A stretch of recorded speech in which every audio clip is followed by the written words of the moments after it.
ঐতিহাসিক জুলাই গণ অভ্যুত্থান দিবসে রাজধানীর মানিক মিয়া এভিনিউয়ে বর্ষা বিপ্লবের গান অনুষ্ঠিত হবে। সেখান থেকে বিস্তারিত জানাতে যুক্ত হচ্ছেন সহকর্মী মামুনুর রহমান। মামুনুর, এই মুহূর্তে সেখানকার পরিস্থিতি জানাবেন। অনুষ্ঠানটি ঠিক কখন শুরু হবে?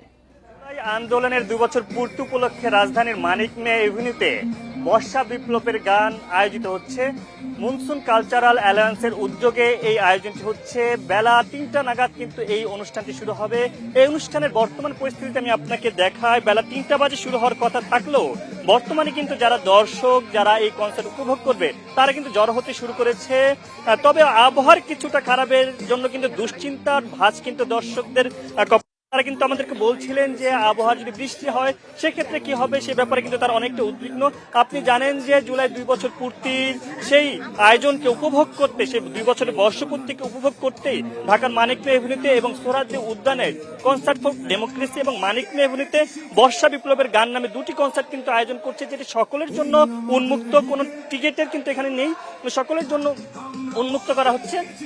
এছাড়া এখানকার যদি আপনার সার্বিক পরিস্থিতি একটু বলি, এখানকার নিরাপত্তার ব্যবস্থার কথা যদি বলি, এখানকার নিরাপত্তা নিয়ে আমরা আসার পর থেকে দেখেছি এখানকার 5 আগস্টকে কেন্দ্র করে যে একটি বাড়তি নিরাপত্তা, সেই নিরাপত্তা কিন্তু এখানে ছিলই।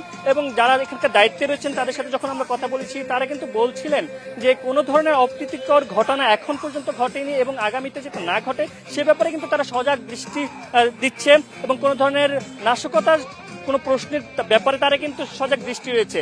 এখানকার বেলা যত গড়াচ্ছে তত এখানকার দর্শক উপস্থিতি বাড়ছে। আমরা যখন 2টা নাগাদ এখানে এসেছিলাম তখন কিন্তু দর্শকদের উপস্থিতি খুব একটা ছিল না, কিন্তু যখন 3টার দিকে যাচ্ছে তখনই কিন্তু সময় যত গড়াচ্ছে ততই কিন্তু এখানকার উপস্থিতি বাড়ছে। এই কনসার্ট ডেমোক্রেসি আজকে এই যে মানিক মিয়া এভিনিউতে যে বর্ষা বিপ্লবের গান, এখানে কিন্তু পারফর্ম করবে দেশ সেরা যে ব্যান্ডগুলো রয়েছে, তারা কিন্তু করবেন।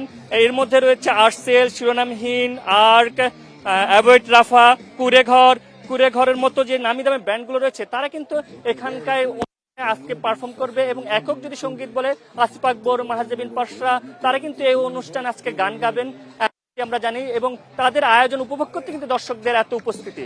মানিক মিয়া এভিনিউ থেকে এই ছিল আমার কাছে সর্বশেষ। মানিক মিয়া এভিনিউ থেকে জানাচ্ছেন সহকর্মী মামুনুর রহমান।